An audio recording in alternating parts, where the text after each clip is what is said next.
যারা একেবারেই নতুন ভারতীয় ভিসার জন্য অ্যাপ্লিকেশন করবেন, তারা এই 3 ক্যাটাগরিতে ভারতীয় ভিসার জন্য অনলাইন অ্যাপ্লিকেশন করতে পারবেন এবং ভিসা ফি পেমেন্ট করতে পারবেন। আসসালামু আলাইকুম প্রিয় দর্শক, বরাবরের মতো আজকেও আমি ইন্ডিয়ান ভিসা সেন্টারের একটি নতুন আপডেট নিয়ে আপনাদের মাঝে হাজির হয়েছি। আজকের এই আপডেটটি অবশ্যই গুরুত্বপূর্ণ একটি আপডেট হতে চলছে। 12ই সেপ্টেম্বর থেকে 15ই সেপ্টেম্বরের মধ্যে 3 ক্যাটাগরিতে ভারতীয় ভিসা অ্যাপ্লিকেশনে জমা নেওয়া হচ্ছে।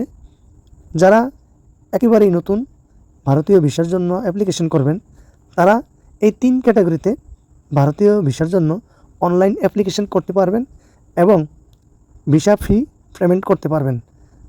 এই অনলাইন অ্যাপ্লিকেশন ও ভিসা ফি পেমেন্ট করার পর 15 তারিখ সেটি আইবেক্স সেন্টারে জমা করতে পারবেন। এই 3 ক্যাটাগরি ভিসার মধ্যে প্রথমত হচ্ছে মেডিকেল ভিসা। যারা চিকিৎসার জন্য ভারতে প্রবেশ করতে চাচ্ছেন, তাদের জন্য এই মেডিকেল ভিসার আবেদন চালু করা হয়েছে। দ্বিতীয়ত হচ্ছে যারা ভারতে লেখাপড়া করেন, সেই সকল ছাত্রছাত্রীদের জন্য স্টুডেন্ট ভিসা চালু করা হয়েছে। এবং তৃতীয় নম্বর হচ্ছে এন্ট্রি ভিসা।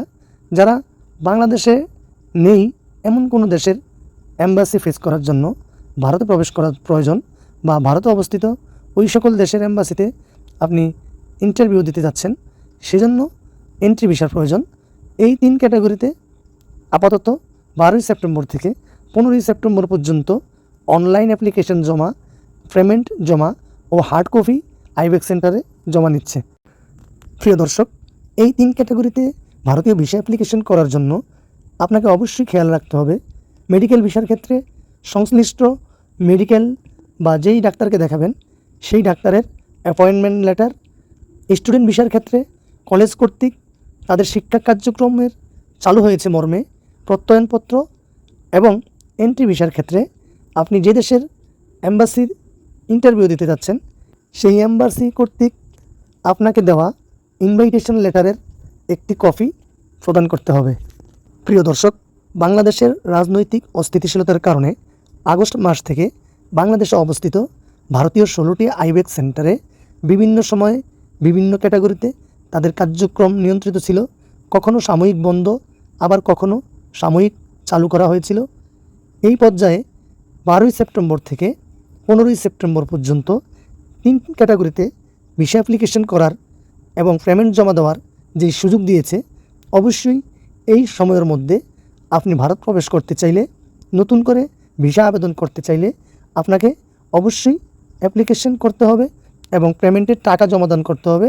15ই তারিখ হার্ড কপি ভিসা অ্যাপ্লিকেশন সেন্টারে জমা করতে হবে। নচেত যে কোনো সময় তাদের ভিসা অ্যাপ্লিকেশন সেন্টারের কার্যক্রম স্থগিত বা পুনর্মূল্যায়ন হতে পারে।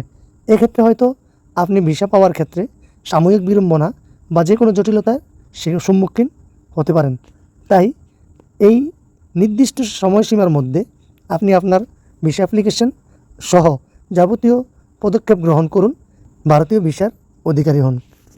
প্রিয় দর্শক, আমার এই ভিডিওটি যদি ভালো লেগে থাকে তাহলে অবশ্যই লাইক, শেয়ার, কমেন্টস করবেন। যারা আমার এই চ্যানেলে নতুন তারা অবশ্যই আমার চ্যানেলটিকে সাবস্ক্রাইব করে বেল বাটনটি ওপেন করে দেবেন। আমার এই চ্যানেলে আপনি সর্বদাই ভারতীয় ভিসা রিলেটেড ভিসা সেন্টারের আপডেট সহ চিকিৎসা ক্ষেত্রে ভারতীয় বিভিন্ন হাসপাতালের আসা যাওয়া, থাকা খাওয়া সম্পর্কে বিস্তারিত তথ্য পেয়ে যাবেন। ভালো থাকবেন। আল্লাহ হাফেজ।